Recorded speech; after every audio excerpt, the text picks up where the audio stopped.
¿Cómo se maneja un país de esta manera? Esta mañana vamos a hablar con el doctor Mauricio Alarcón, es el presidente de la Fundación Ciudadanía y Desarrollo, importante analista político, con quien vamos a conversar. Mauricio, ¿cómo estás? Muy buenos días. Gracias por estar aquí, presidente. Buen día, Osvaldo, Gustavo, amigos. Doctor. Y en pocas, escuchándoles esta introducción, yo me río para no llorar.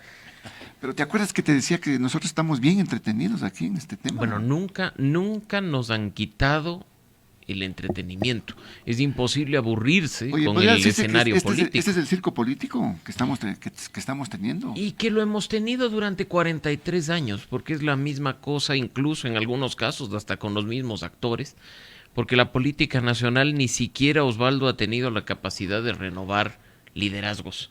Mira lo que está pasando en este momento en la izquierda democrática, ¿no? La bronca de que si eres presidente, no eres presidente, y la historia se sigue repitiendo una y otra vez en perjuicio de nosotros, en perjuicio de los ecuatorianos, porque no puede ser posible que en una visita oficial para firmar un contrato por energía eólica y todo, un tema que hasta podría sonar interesante, en un espacio de 30 minutos, en vivo, en una televisora local, se llegue a hacer tal show desde el presidente de la República.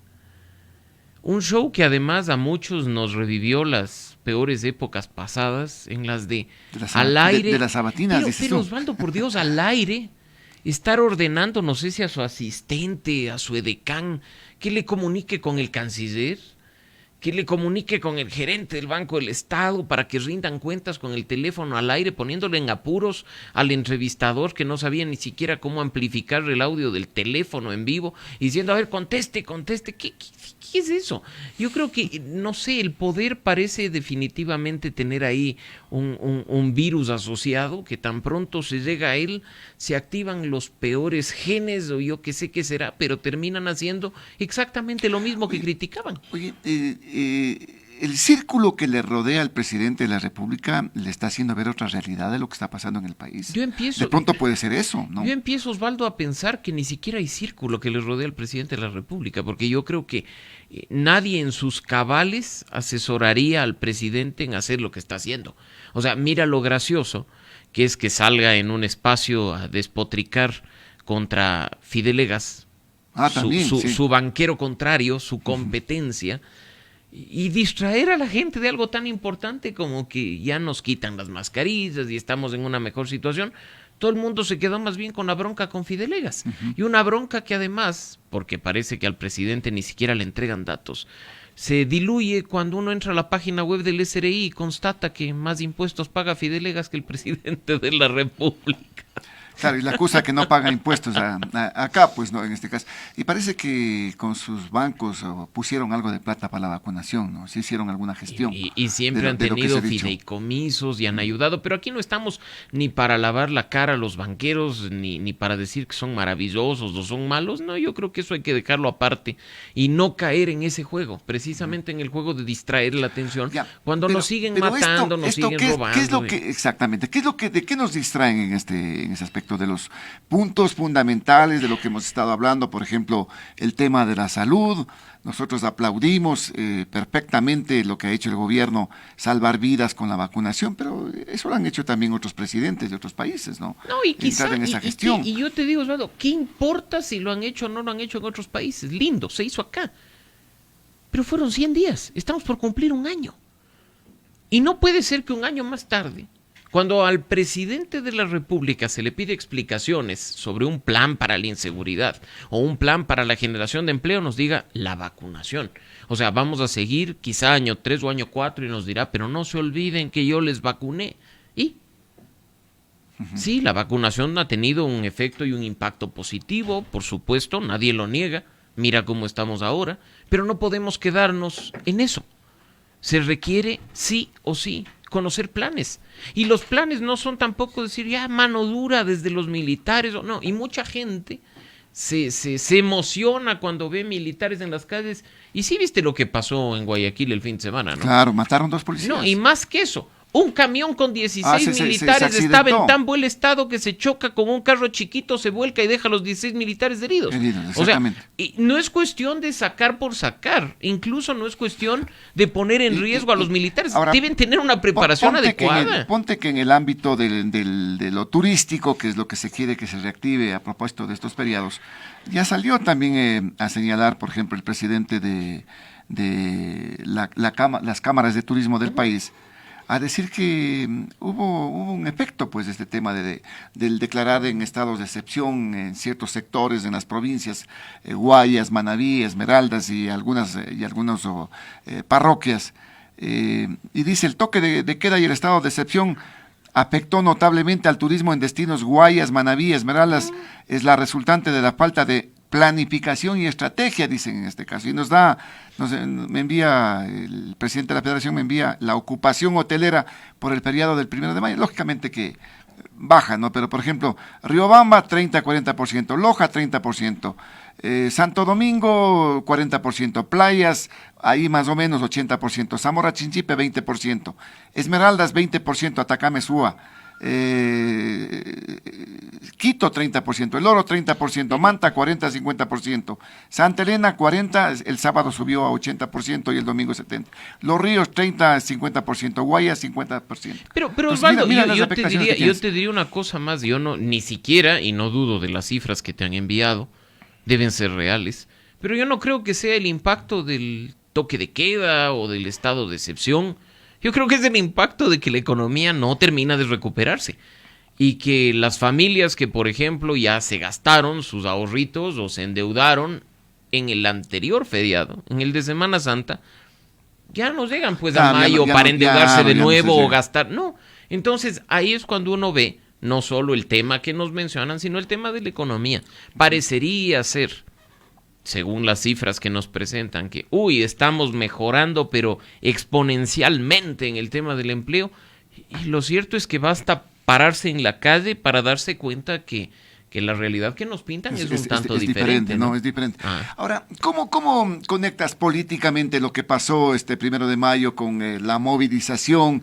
Dentro del análisis, en la parte oficial, dicen, bueno, ese fue ritual, es un ritual que siempre se da el 1 de mayo, pero de lo que se pudo evidenciar, al margen de que sean solamente trabajadores, ya estuvieron otros sectores, pues, Mauricio.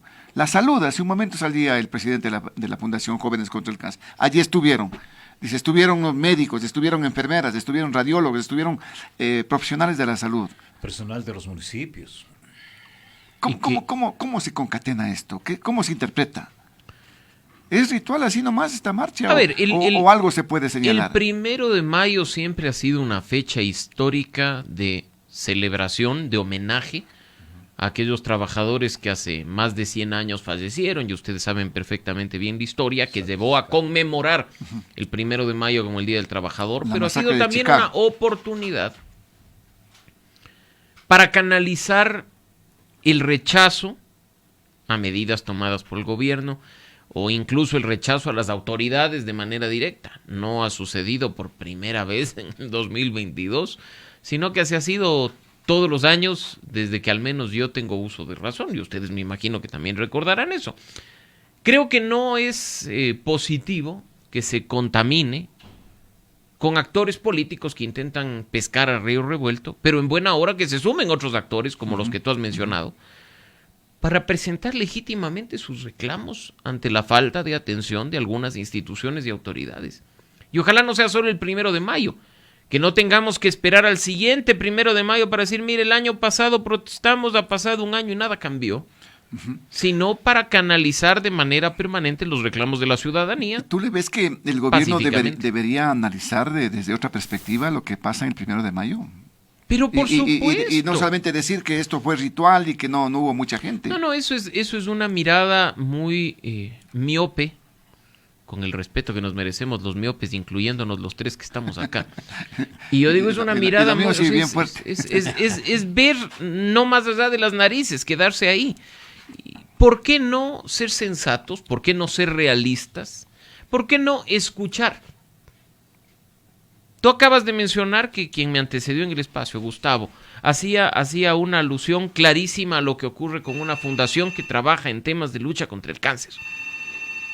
Yo de lo que escuché no vi ni una cuestión política, ni estaba diciendo que regrese Juan, Pepito, antes estábamos así o asado, no. Está presentando un reclamo respecto de algo que no ha sido atendido. ¿Y sabes cuánto ¿Y es lo por que qué no piden? escuchar? ¿Sabes cuánto es lo que piden? Que les ayuden. No son millones, ¿no? 27,000 Ah, dólares. no son millones. $27,000 y no les pueden ayudar a la Fundación Jóvenes contra el Cáncer. Ah, y ese es el tema, entonces, como digo, no es cuestión de decir, un 1 de mayo más, lo que siempre hemos visto, más de lo mismo, o como algunos, ahí están los políticos opositores tratando de capitalizar. Problema de ellos, que el presidente y que el gobierno escuchen. No estamos hablando acá que hay que hacer caso a todo, que hay que no, pero tampoco venir a como vimos en la última entrevista.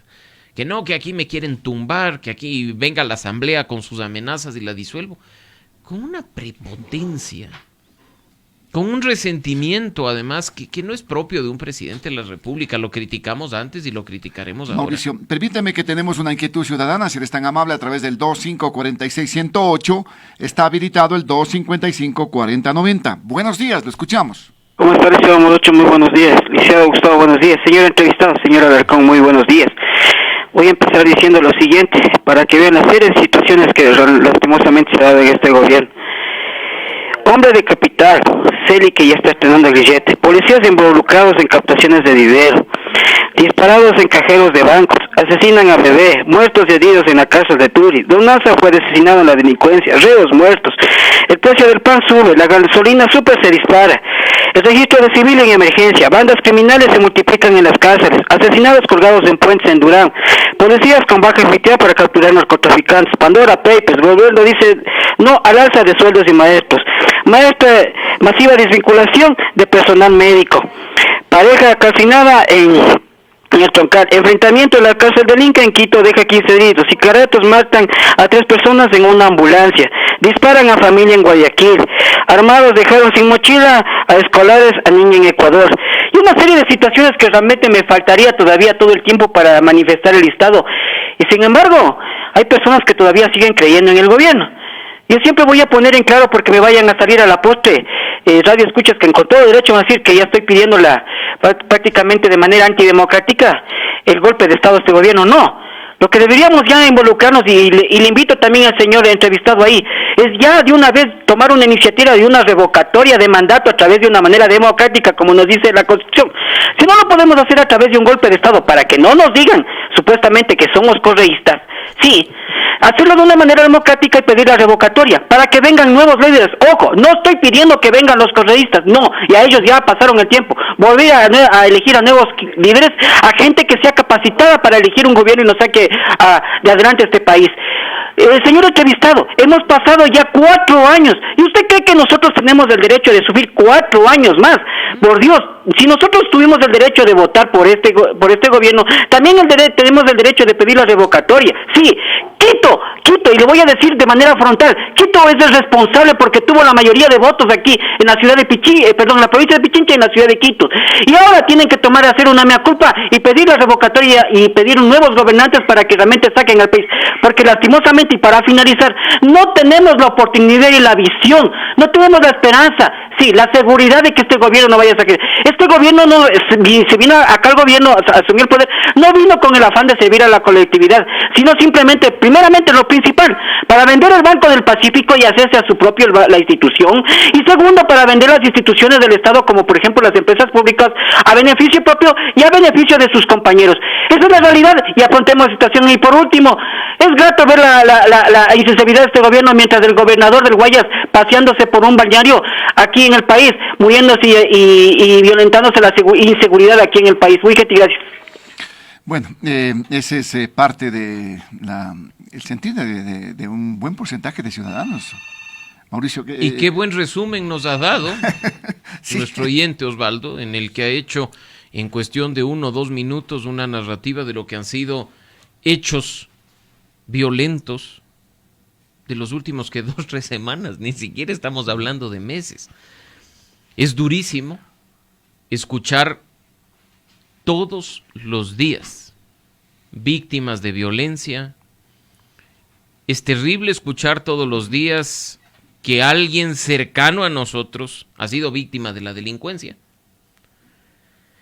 Y cuando se le pide soluciones al gobierno nacional, vemos una pelea entre banqueros o una pelea entre líderes políticos en lugar de soluciones. Así es que... A ver, sigamos con el diálogo, pero somos muy participativos con los No, ciudadanos, y así es que buenísimo. Escuchemos.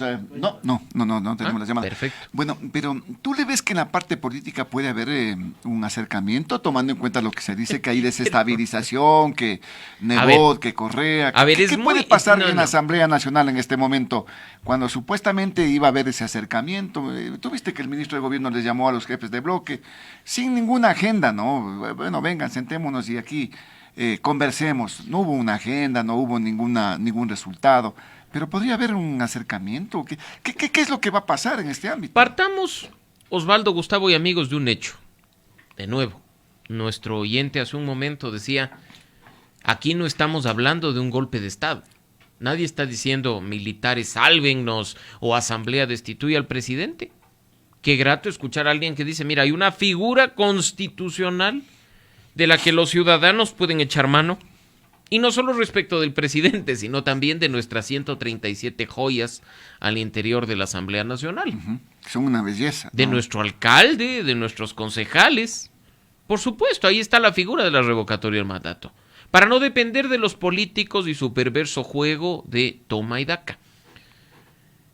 ¿Qué acercamiento puede haber en este momento entre el gobierno y dos bloques que sumados dan más de 60 votos al interior de la Asamblea Nacional, si sales a echar lodo con ventilador en una entrevista de 30 minutos? Si sales además a decir cosas que no tienen sustento alguno, por el único hecho de aparentar ser muy bravito al más puro estilo de los gobernantes anteriores, y así no funciona. Así no funciona la política nacional. Los ecuatorianos estamos cansados, y creo que la gran mayoría de ecuatorianos estamos cansados, de la confrontación, de los egos, de las vanidades, de aquellos políticos que se creen insustituibles, indispensables. Ya, pero de pronto el presidente puede tener razón en este ámbito de desestabilización, que él lo ve, en el sentido de, porque lo que pasa en la Asamblea, la evaluación o el análisis que está haciéndose de la presidenta Guadalupe Llori, y de lo que se dice que el objetivo es tomarse el Consejo de Participación, luego nombrar a las autoridades de control, el contralor, el fiscal, etcétera, etcétera. No va por ese lado. Analicemos objetivamente. No tendría razón el presidente en estar inquieto por esta situación. Analicemos objetivamente lo que tú mencionas, Osvaldo. Primero, la señora Guadalupe Llori el próximo 14 de mayo cumple un año en funciones, como legisladora, y pocos días menos, o un día menos, como presidenta de la Asamblea. Así fue. Listo. ¿Qué ha hecho en la conducción de la Asamblea Nacional? ¿Ser una de las asambleístas que más falta votaciones? ¿Conducir las sesiones a patadas, apagando micrófonos, apagando la luz, utilizando al coordinador jurídico de la Asamblea como abogado particular?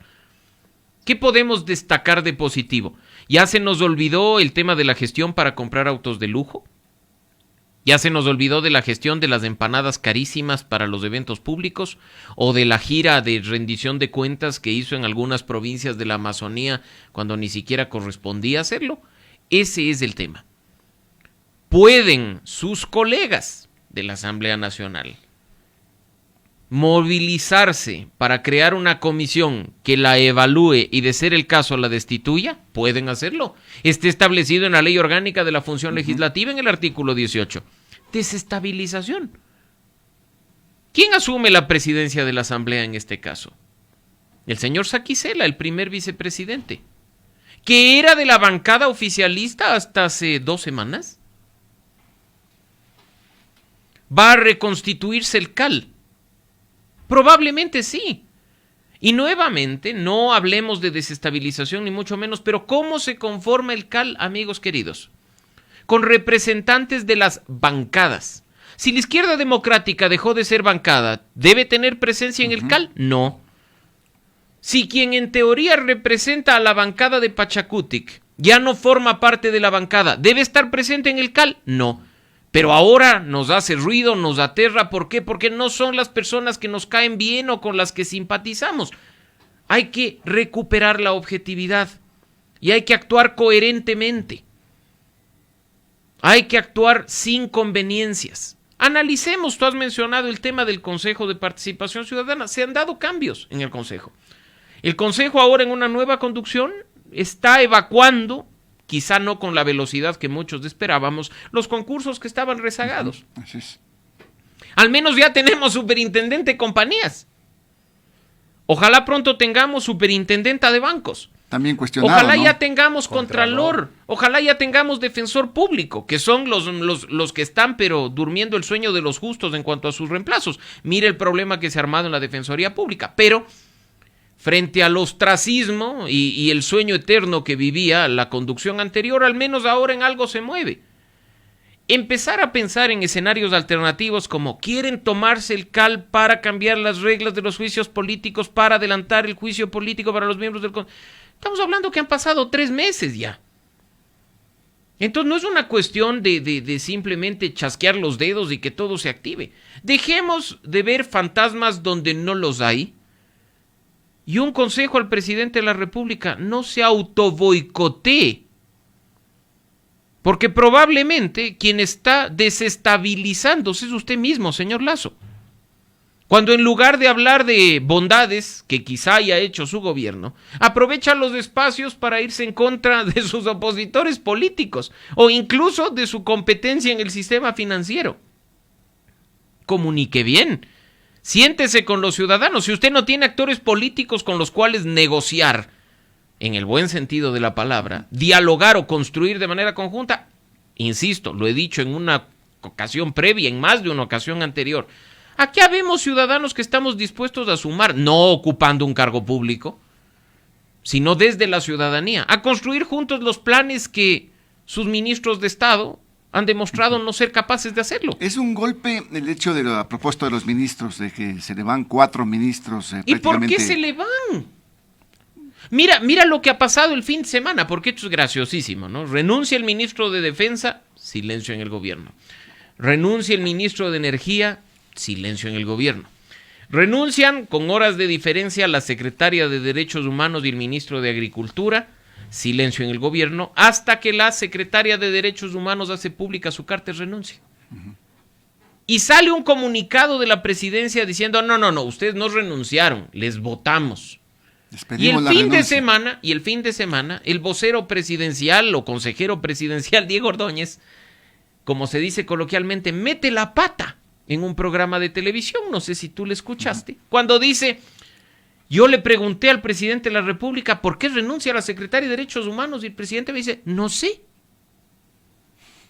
Entonces no le pidió la renuncia, ¿no? O sea, ese es el nivel de comunicación del presidente con sus ministros. Mira que yo recuerdo la ministra de Gobierno, la ex ministra de Gobierno, también le puso una carta. Y durísima, ¿no? Le dijo que se va porque no estaba de acuerdo con la política del presidente. Y la secretaria de Derechos Humanos más o menos va por ese lado también, ¿no? Que no estar de acuerdo con la política del presidente. En todo caso, esta crisis de gabinete ha servido para que sea una crisis, porque ya después ya les pidió la renuncia a todos para evaluarlos. ¿Será cierto? ¿No lo será? Yo creo que hay otros tantos ministros que ya deberían estar en su casa y no en los ministerios. Que no han apoyado, no han ayudado mayormente. Porque vamos a cumplir un año en funciones y no hemos visto avances en algunos sectores que creo que son prioritarios para los ecuatorianos. ¿Cómo le ves tú? ¿Qué está más próximo? Yo le vi medio como que decidido al presidente de la República. Dijo: ya tengo en el escritorio, tengo el decreto para firmar nomás el tema de la muerte cruzada. La muerte cruzada o la consulta que también se ha cacareado tanto en este momento. Ya el nuevo ministro de Gobierno dijo que en 3 semanas tenía listas las preguntas. Ya son 3 semanas. El país no va a cambiar de la noche a la mañana gracias a una consulta popular. No vamos a hacer memoria de lo que ocurrió en los 80s y los 90s. Mira lo que pasó en febrero de 2018. El 7 veces con el sí. bendito 7 veces sí, que muchos estuvimos en contra. Ya hasta nos tacharon de traidores y de 1000 vainas más. Ahí están Cambió las el país de consecuencias, 2018. Allí están las consecuencias del 7 veces sí, pues. Ahora, y ojo, ganó esa consulta, febrero de 2018. Estamos hablando que, ¿qué? Lenín Moreno estaba 7 meses en el gobierno. Sí. Fue una acción rapidísima, cuando todavía tenía popularidad, credibilidad, confianza de los ciudadanos. ¿En qué niveles? Tú tienes números, tú lo has dicho. ¿En qué niveles está este momento el gobierno? Ir a una consulta popular. Imaginémonos que es la consulta más perfecta de la historia del Ecuador, que va a transformar en cuestión de 3 meses la vida de los ecuatorianos, recuperar la institucionalidad y hacernos el mejor país de América Latina. Con la credibilidad y la confianza que tiene el gobierno, podrá salir el señor Lasso en televisión a decir: esta es la solución. Que los ecuatorianos dirán: no, ya no te creemos, y votarán en contra. Y se convertirá la consulta popular en un referendo de popularidad del presidente, lo cual es nefasto para el país. Y siguen postergando, tú lo has dicho, 3 semanas, 3 semanas, 3 semanas. Aparte, un detalle: no, que la economía a nivel interno todavía tiene que recuperarse. ¿Por qué hacer una consulta popular 3 meses antes de las elecciones seccionales? Generándole un gasto de 20, 25 millones de dólares más a los ecuatorianos. Ahorrémonos eso y démosle pues los $27,000 que nos está pidiendo la Fundación de Jóvenes contra el Cáncer, por citar un ejemplo. Ahí se ve el tema de prioridades. Por citar apenas un caso. Y el decreto bendito de la muerte cruzada. Quizá funcionó como estrategia de ablandamiento en el último trimestre del año pasado, cuando se discutía la reforma tributaria o cuando la Asamblea no sabía cómo reaccionar. A estas alturas del partido, después incluso de la carta de renuncia de la exministra Alexandra Vela, hablar de que no, a mí me toma un minuto firmar el papel. Creo que es mejor seguir adelante, seguir exigiendo cambios y no esperar que en esta pugna política sea, por ejemplo, el presidente quien mande a los 137 legisladores a su casa. Pero hay otra, la que la ciudadanía plantea, la que está en este momento, el tema de la revocatoria, que es un instrumento democrático, ¿no? Que está en la ley, está en la Constitución. Y que no debería hacerse con dedicatoria. Pero ¿quién va a embanderar el tema de la revocatoria? Ojalá no sea un actor político. Ojalá no sea un partido político de oposición. Porque ahí el proceso se contamina. Ojalá sea el ciudadano que nos llamó hace unos minutos y diga: mira, mis legisladores de Pichincha no me representan, voy con mi cédula al Consejo Nacional Electoral y digo: quiero revocar el mandato a mis legisladores. Ojalá así sea la iniciativa. ¿Cuál es el procedimiento para una revocatoria en este caso, Mauricio? Primero, iniciativa ciudadana. Una persona que pida revocar el mandato a sus autoridades. ¿El CNE no se puede negar en este caso? No debería negarse. ¿No te exige un porcentaje? No, es que este es del inicio. No debería negarse a iniciar el proceso. Una vez que el ciudadano solicita, el Consejo Nacional Electoral aprueba la solicitud y entrega formularios de recolección de firmas. No nos olvidemos que además no se puede iniciar un proceso de revocatoria de mandato sin que haya pasado al menos el primer año de funciones. El 25 de mayo ya podrían hacerlo. 15 de mayo para legisladores, 25 de mayo para el presidente de la República. Se recoge un número de firmas que, por supuesto, de acuerdo a la Constitución y la ley, varía si son legisladores o si es presidente. Y el momento en que tienes el número de firmas, dentro de los tiempos que están establecidos, regresas al Consejo Nacional Electoral, que las valida y dice: listo. Vaya a la revocatoria, nos convocan a las urnas y nosotros somos quienes decidimos si continúan en funciones o no, quienes en este caso son sujetos de la revocatoria. ¿Es un proceso político? Sí, los ciudadanos también somos políticos y como tal, insisto, debería ser una iniciativa ciudadana en caso de que se active. ¿El Consejo Nacional Electoral no debería poner trabas al proceso? Por supuesto que no, porque es un derecho que debe estar garantizado. Y pues que hable la gente, que hablen los ciudadanos. Oye, ¿le alcanza al presidente de la República, le alcanza en la parte política gestionar directamente sin utilizar la Asamblea, en este caso, como para pensar en la consulta, para no irse a la revocatoria y para no irse a la muerte cruzada en este momento? Revisemos qué nos decía Guillermo Lasso en la segunda vuelta. Gobernar directamente, digamos, en este caso. Guillermo Lasso supo en febrero de 2021 que si entraba a la presidencia de la República lo hacía con 12 de 137 legisladores. No iba a tener ni bancada propia. Por ello es que en la segunda vuelta convoca a todos los sectores y reformula su plan de gobierno para presentarlo al país. Y muy orondo nos decía que el 80% de su plan de gobierno no dependía de la Asamblea Nacional. Lástima que ahora esté enfocado en el 20% restante. Si no necesitaba de la Asamblea, como nos lo dijo, active esas acciones que sin necesidad de pasar por la Asamblea nos va a cambiar la vida a los ecuatorianos. Ya sabemos que la Asamblea nos sirve para maldita la cosa, perdón el término. Ya hemos visto que para lo único que sirven es para apagar, prender micrófonos o para serrucharse el piso o para estar en Twitter o haciendo compras por internet. Para eso sirven. Con honrosas excepciones, por supuesto. Entonces, presidente, si usted está consciente que ni puede acudir a la Asamblea porque bloquean sus iniciativas, active pues el 80% restante del plan de gobierno que nos dijo que no dependía de la Asamblea Nacional. Bueno, habrán algunas cosas, pues no, estas situaciones que ya la ciudadanía mismo está atenta, el tema de las empresas, por ejemplo. Las concesiones que se quieren hacer de ellas, telefónicas, hidroeléctricas, bancos, el Banco del Pacífico y otras, ¿no? En este caso. Yo soy de aquellos, Osvaldo, que cree que el Estado es un pésimo empresario. De los que cree que además el Estado en todo caso debe enfocar y concentrar todos sus esfuerzos en la atención a salud, a educación, que son necesidades básicas y prioritarias para este país.